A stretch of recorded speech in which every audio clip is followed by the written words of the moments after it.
어젯밤에 천둥치고 비가 많이 왔습니다. 아마 봄을 깨우는, 세상의 모든 사람을 깨우는 천둥 소리였는데, 오늘 찬양이 잘 이어져서 우리들의 마음에도 성령의 단비가 임하고 여러분의 마음에 새 생명이 다시 깨우쳐지는 주일이 되기를 축원합니다.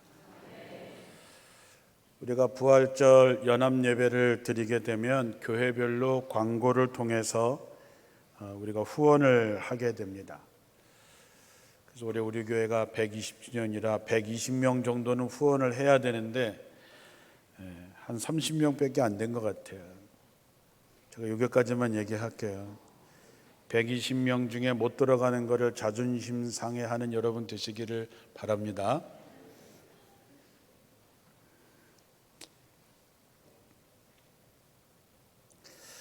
예전에 어떤 가수가 세상은 요지경이라는 노래를 불렀습니다.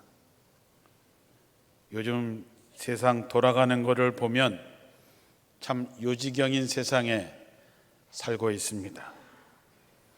이제는 친구도 없고 영원한 우방도 없는 세상이 되어버렸습니다. 자기들의 이익을 위해서라면 이제는 공동의 가치도 사라지고 함께라는 말도 이제는 무의미해졌습니다. 나단 선지자가 다윗 앞에 와서 이야기했던 말씀이 생각이 납니다. 어떤 부자에게 손님이 오자 자기네 집에 있는 양을 잡기가 아까워서 그 동네에 가난한 사람이 갖고 있는 한 마리뿐인 암양을 잡아서 대접했다. 그런 세상이 되어버린 것이죠. 아주 폭력적인 세상이 되었습니다. 가장 안타깝고 아쉬운 것은 이제 우리도 서로 간에 깊은 관계를 맺으려고 하지 않습니다. 그런 것들이 사라져 버린 것이고, 그리고 관계를 중요하게 생각하지 않습니다. 내게 이익이 되면 관계를 맺고 있고, 그렇지 않으면 어느 또 하루아침에 관계를 끊어버리는 세상에 살고 있습니다. 고등학교 때 읽었던 생텍쥐베리의 어린 왕자의 여우에 대한 얘기가 나옵니다. 지구라는 낯선 별에 와서 외로웠던 어린 왕자에게 여우가 와서 안녕이라고 말을 합니다. 어린 왕자는 여우를 보면서 아유, 너 참 예쁘구나. 너는 누구니? 나하고 놀자. 나는 너무 쓸쓸하단다. 이렇게 얘기를 합니다. 그러자 여우가 얘기합니다. 난 너하고 놀 수 없어. 길이 안 들었으니까. 어린 왕자는 여우에게 길들인다고 하는 말이 무슨 뜻이니? 이렇게 물어보니까 여우는 그거는 관계를 맺는다는 것이야. 그런데 안타깝게 그것은 잊혀진 말이야. 이렇게 얘기합니다. 50년 전에 읽었던 책이면 그 책은 거의 100년 전에 쓰여진 이야기인데, 거의 100년이 지난 지금에 와서 관계를 맺는다는 뜻인데 안타깝게도 그것은 잊혀진 말이야라고 하는 것이 오늘의 세계에 어쩌면 그렇게 잘 맞는지 소설가의 해안을 보게 됩니다. 관계를 맺기 위해서는 서로를 이해해야 됩니다. 그리고 받아주기 위해서는 양보해야 되고 배려해야 되고, 그래서 시간이 많이 들어야 되는데 사람들은 이제 너무 바빠서 관계를 맺는 데 필요한 시간도 참을성도 다 잃어버렸습니다. 더군다나 요즘에 인간관계를 이야기하는 전문가들은 사람과의 관계에 매이지 말라고 얘기합니다. 불편하면 스트레스 받지 말고 그냥 관계를 끊어라, 정리하라고 권면합니다. 맞는 말이죠. 내가 누구 때문에 스트레스 받을 일이 뭐 있습니까? 내가 그를 위해서 애쓸 필요가 뭐가 있습니까? 그러나 목회하는 저는 모든 것을 잃어도 사람 잃지 말라고 배웠습니다. 또 그렇게 살려고 애써왔고 그렇게 사는 게 참 힘듭니다. 그리고 지치기도 하지요. 그러나 예수님을 생각해 보면 예수님은 99마리의 양을 두고 길 잃어버린 한 마리의 양을 찾아서 들로 산으로 헤매고 있었다라는 것을 생각하면 사람을 포기할 수도 없고 이룰 수 없어서 아픈 가슴을 부여안고 오늘도 또 손을 내밉니다. 여러분, 우리가 사순절을 생각해 보면서 하나님은 우리와의 관계를 회복하고 지키기 위해서 하나밖에 없는 아들 예수 그리스도를 우리를 대신해서 십자가에 죽이기까지 하시면서 우리를 포기하지 않으셨기 때문에 하나님을 믿는 우리도 그렇게 살아야 되는 것입니다. 아무리 힘들어도 그렇게 살아야지요. 사람과 사람 사이에 진정한 우정이라고 하는 것은 함께 공유해온 시간의 열매입니다. 가끔씩 성도님들과 얘기를 나눌 때 낯가린다는 말씀들을 많이 합니다. 그래서 저도 낯가린다고 얘기해요. 그러면 권사님들이 얘기하죠. 아유, 목사님이 무슨 낯을 가리세요? 전혀 그렇게 보이지 않는다고 합니다. 전 억울합니다. 여러분, 제가 낯 안 가리게 생겼습니까? 저도 낯 가립니다. 저는 소심한 대문자 A형이 제 혈액형입니다. 그러나 여러분, 낯 가린다는 게 뭘까요? 불편한 것입니다. 낯선 것은 우리의 삶에 불편한 감정을 일으키지요. 하지만 낯선 것과 대면하지 않고는 우리의 정신과 마음을 키워갈 수가 없습니다. 우리가 낯선 사람을 맞이하지 않고 우리는 사람을 얻을 수 없고 낯선 환경에 마주하지 않으면 우리는 살아남을 수가 없습니다. 오늘 우리가 갖고 있는 가장 큰 문제는 왜곡된 정신입니다. 좀 더 쉽게 표현하면 삐뚤어진 정신들이지요. 특별히 많은 사람들에게 큰 영향을 끼칠 수 있는 소위 높은 자리에 있는 사람들에게 나타나는 정신적인 타락은 아주 심각합니다. 더 나아가서 그것이 그 사람의 신념이 되어서 무장하게 될 때 매우 폭력적인 현상들이 나타나게 됩니다. 세계의 최고의 권력자들이 하는 짓이 그렇습니다. 이 나라의 권력자들이 하는 짓이 그렇지요. 기득권을 갖고 있는 사람들이 하는 일이 그렇습니다. 교회도 다를 바가 없습니다. 더군다나 그들이 교회에 가서 기도하는 모습, 기도받는 모습, 예배하는 모습을 우리는 보게 됩니다. 그들이 어느 교회 집사고 어느 교회 권사고 어느 교회 장로고 심지어 그들이 목사라고 하는 이야기를 들으면 소름이 끼칩니다. 그들은 도대체 예수님의 가르침 어디에서 그런 삐뚤어진 생각을 끌어올 수 있을까요? 그런 왜곡된 정신, 악마화된 정신, 괴물로 변해버린 정신이 많은 사람들에게 영향을 끼치는 그 높은 자리에 있다는 것이 우리의 불행입니다. 우리는 예수 믿는 사람들입니다.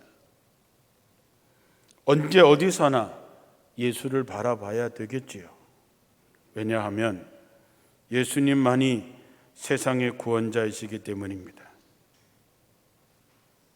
예수님은 철저하게 비폭력을 실천하신 분입니다. 예수님은 원수까지 용서하고 사랑하고 그들을 위해서 기도하라고 가르치셨습니다. 누군가 내 오른뺨 뺨따구를 후려갈기면 왼쪽도 대주라고 얘기했습니다. 십자가에 달린 예수님은 자기를 십자가에 못 박고 조롱한 자들이 자기의 옷을 제비 뽑아서 나누려고 하는 이들을 바라보면서 이렇게 기도하십니다. 아버지, 저들을 용서하여 주옵소서. 저들은 자기들이 하는 일을 알지 못합니다. 예수를 믿는다는 게 도대체 뭡니까? 모욕과 핍박을 받으면서도 그것을 대갚아 줄 생각을 포기하는 것 아니겠습니까? 물론 불의와 폭력을 용인하자고 하는 얘기는 절대 아닙니다. 다만 똑같은 방법으로 눈은 눈으로 이는 이로 보복하자고 하는 얘기가 아니라 다른 방식으로 그것을 이겨내자라고 하는 것입니다. 오늘 본문은 예수님께서 십자가에 달려 죽기 위하여 예루살렘으로 가시는 길에서 일어난 한 이야기입니다. 누가복음에서 누가는 예수님께서 예루살렘을 향해 올라가시기로 굳게 결심하셨다 이렇게 기록되어 있습니다.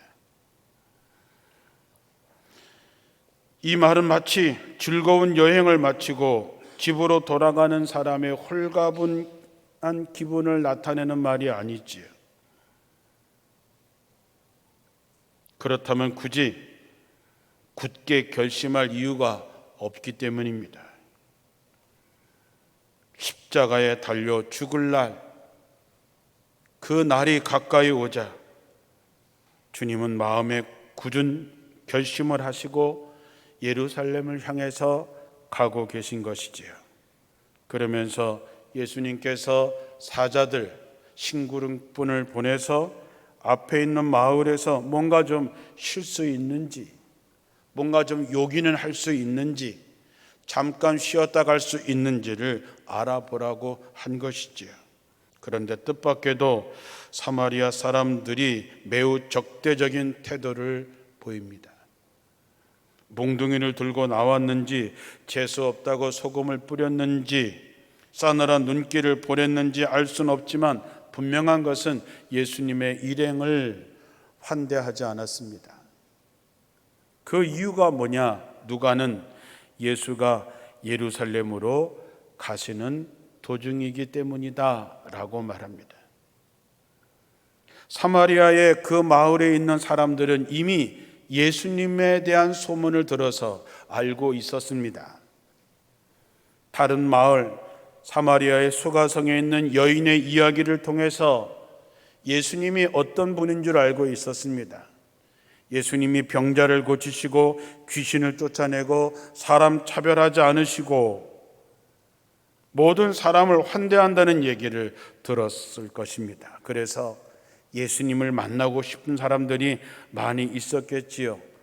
유대인과 사마리아 사람들이 개와 고양이처럼 으르렁거리는 사이임에도 불구하고 사마리아 사람들은 자기 동네를 찾아온 예수님을 잘 모시고 싶은 생각이 있었을 것입니다.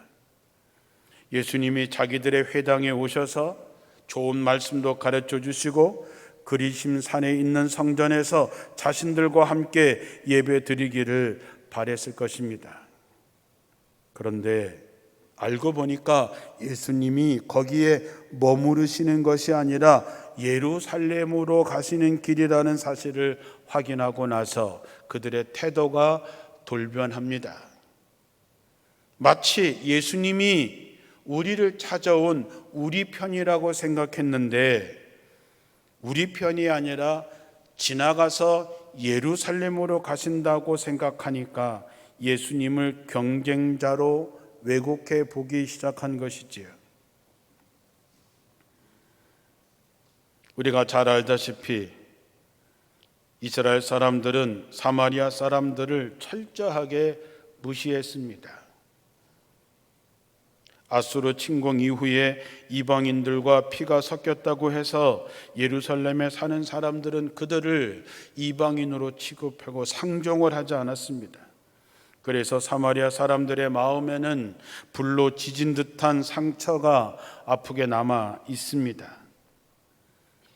그러니 자기 마을에 머무르는 것이 아니라 예루살렘을 향해서 가는 예수님의 일행에 곱게 볼 수가 없었던 것이겠지요. 이렇듯 과거를 극복하지 못한 채 마음의 한을 품고 살아가는 그들이 참으로 안쓰럽기도 하지만 지나간 과거에 매여서 앞으로 한 발자국도 가지 못하는 우리들의 모습과 별반 다르지 않습니다. 하지만 예수님의 가장 가까운 제자라고 할 수 있는 야고보와 요한의 반응은 더 기가 막힙니다. 제자들은 사마리아 마을 사람들이 예수님에 대해서 냉대하고 예수님에 대해서 환영하지 않는 것에 대해서 마음에 분노가 일어났을 것입니다. 10중 8구 그들의 마음에 너희들이 감히 이분이 누군데 너희들이 이렇게 한다고? 그런 마음이 있었겠지요. 그들의 분노의 감정에 사로잡히게 됩니다. 사마리아 사람들의 거부가 그들의 마음에 상처를 입힙니다. 여러분, 내가 누군가에게 마음으로 받아들여지고 그도 또한 나를 받아들여질 때에 우정이 싹트게 됩니다. 내가 누군가에게 받아들여지고 있다는 사실을 아는 것보다 더 큰 힘이 되는 게 어디 있겠습니까? 반대로 내가 누군가에게 배척을 당하고 그 모임에서 내가 왕따 되고 있다고 하는 것을 아는 것만큼 상처가 되는 일이 어디 있겠습니까? 그 상처는 분노로 바뀌고 그 분노는 적대 감정으로 바뀌는 것이죠. 야고보와 요한은 그런 마음에 분노의 불이 붙었습니다. 그래서 예수님께 이렇게 얘기합니다. 주님, 불이 하늘에서 내려와서 그놈들을 몽땅 태워버리라고 우리가 명령하면 어떻겠습니까? 주님의 제자라고 하는 사람들이 하늘에 불이 내려서 이 마을을 싹 태워버렸으면 좋겠다. 좀 지나친 반응 같지만 그들에게 우리의 아들이라는 뜻의 보아너게라는 별명을 가진 것이 그저 붙은 별명이 아닌 것 같습니다. 그들이 그렇게 말한 것은 열왕기하 1장에 아하시야 왕이 엘리야를 잡기 위해서 50부장과 50명의 병사를 보냅니다. 엘리야가 자기를 잡으러 온 50부장에게 이렇게 얘기합니다. 내가 만일 하나님의 사람이라면 불이 하늘에서 내려와 너와 이 50명을 불사를 것이다. 말이 끝나자마자 불이 하늘에서 내려와서 그와 그의 군사 50명을 불태워 죽게 합니다. 이런 일이 2번씩이나 그랬던 사건을 아마 제자들은 기억했겠지요. 우리를 무시해? 너네 우리가 누군 줄 몰라? 한번 해볼 테면 보여줄까? 너 한번 죽어볼래? 이런 마음인 것이지요. 결국 제자들의 이 말은 주님이 하나님의 아들이심을 드러내자라고 하는 권고이지요. 그러나 생각해 보면 참 안타깝습니다. 죄가 없으신 예수께서 우리를 대신해서 십자가에 죽기 위하여 예루살렘으로 가는 그 길에 제자들은 주님의 마음을 전혀 모르고 있는 것이지요. 그렇기 때문에 제자들은 그 중에서 누가 더 크냐, 누가 더 높은 자리에 갈 것인가를 가지고 다투었던 것이 이해가 됩니다. 평화의 왕으로 오신 예수, 사랑이신 예수의 제자의 말치고는 너무 폭력적이지요. 과거에서 헤어나오지 못하는 사마리아 사람들이나 분노로 자기 마음을 다스리지 못해서 씩씩거리는 제자들이나 영적으로 어리석은 것은 마찬가지입니다. 하지만 예수님은 그들과 전혀 다른 반응을 보이십니다. 사마리아 사람에게 섭섭하게 생각하지도 않으시고 꾸짖을 생각도, 그들을 훈계할 생각도 없으십니다. 그들을 무시해서가 아니라 때가 아니기 때문이고 더 중요한 일이 있기 때문이죠. 그래서 주님은 오히려 제자들을 꾸짖으시고 다른 마을을 향해서 가셨다, 이렇게 쓰여 있습니다.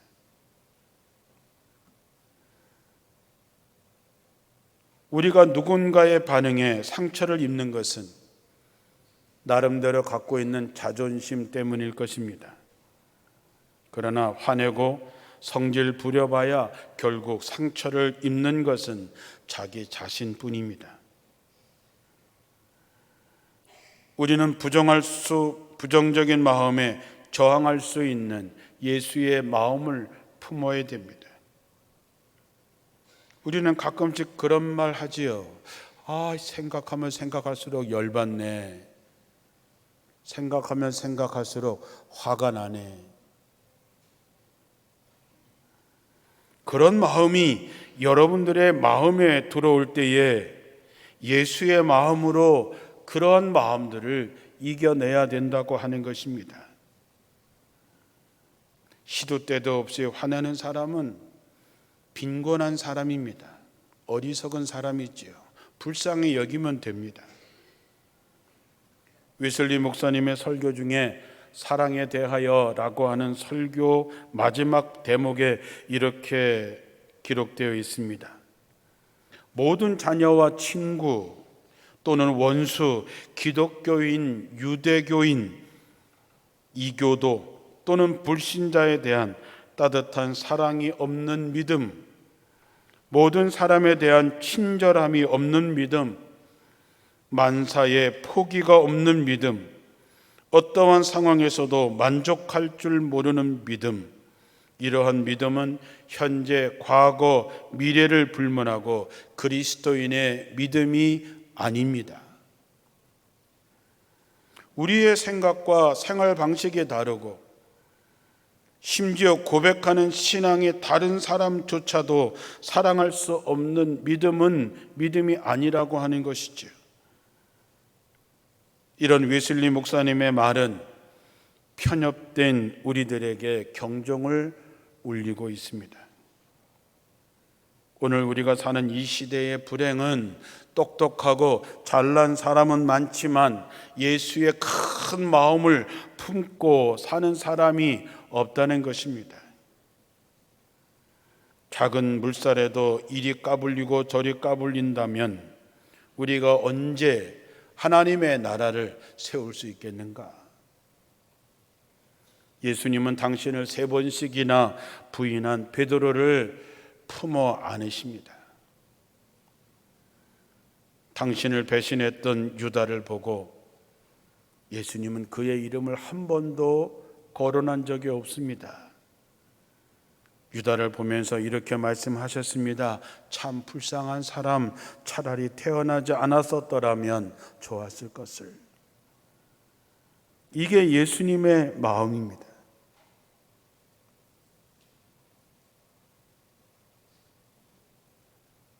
예수님께서 사마리아 사람들에게 그런 냉대를 당하셨는데도 사마리아 사람들에 대한 앙심을 품지 않으신 것은 물론이고 예수님은 얘기 속에서 사마리아 사람들이 이상적인 사람이라고 하는 것을 여러 번 말씀하셨습니다.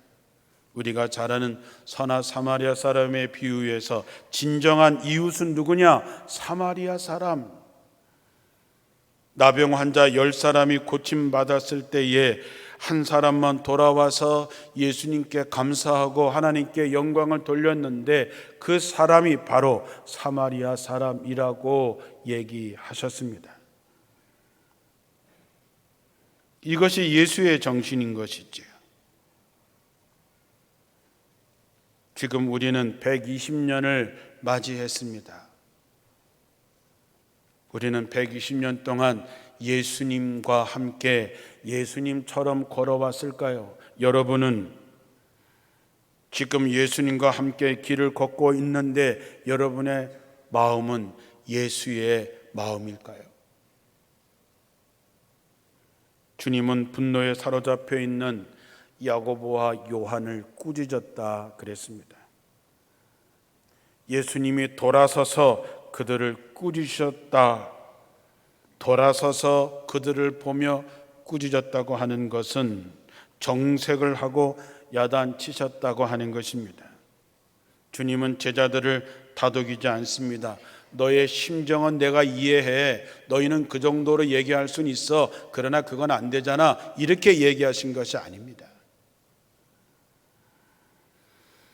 예수님을 구세주로 섬기는 우리는 불의에 대해서는 저항해야 됩니다. 하지만 폭력은 피해야 됩니다. 폭력으로는 아무것도 할 수 없기 때문이지요. 폭력은 폭력을 낳습니다. 전 세계의 힘을 가지고 폭력적으로 세계를 제패했던 모든 나라는 흔적도 없이 사라지게 되어 있습니다. 예수님 당시에 세계를 제패했던 로마는 지금 이름만 남아있을 뿐이죠. 지금 우리를 힘들게 하고 있는 강대국의 폭력적인 것들도 결국은 하나님의 뜻 안에서 저들도 무너져 갈 것이기 때문이지요.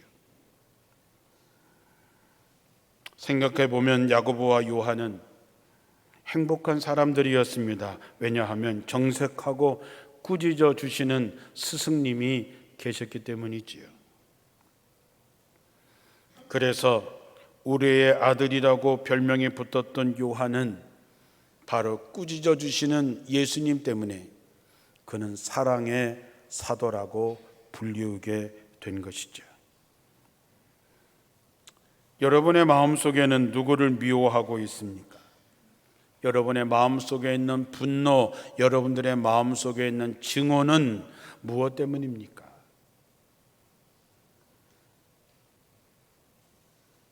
우리가 분노에 차있을 때에 우리는 시선이 좁아져서 보아야 되는 것을 보지 못합니다. 우리가 마음속에 미움을 갖고 있는 순간 우리는 그것 때문에 옥죄이게 되어 있습니다. 우리가 용서하고 우리가 받아들일 때 우리는 자유로운 사람이 되는 것이지요. 예수님은 자신들을 냉대하는 사마리아 사람들을 미워하지 않고 그들의 거절에 상처 입지 않으셨습니다. 아마도 그들을 불쌍히 여기는 마음으로 그들을 위해서 기도하셨을 것입니다. 예수님은 제자들과 함께 다른 마을로 가셨습니다. 그 다른 마을은 여러분의 마음입니다. 오늘 예수님께서 여러분의 동네에 여러분의 마음 앞에 오셨습니다. 그리고 이렇게 말씀합니다. 보아라, 내가 문 밖에 서서 문을 두드리고 있다. 누구든지 내 음성을 듣고 문을 열면 나는 그에게로 들어가 그와 함께 먹고 그는 나와 함께 먹으리라. 내가 오늘 내 마음에 가고 싶어. 너희 집에 가고 싶어. 오늘 사순절을 맞이하면서 예수님을 여러분의 마음에 영접하시기를 주님의 이름으로 축원합니다. 우리를 위로하시고 격려하고 때로는 꾸짖어 주시는 하나님이 우리의 스승으로 주님을 모시고 더불어 사는 기쁨이 충만한 세상을 만들기 위해서 우리가 있는 자리에서 예수 믿는 사람답게 살아가시기를 주님의 이름으로 축복합니다. 기도합니다.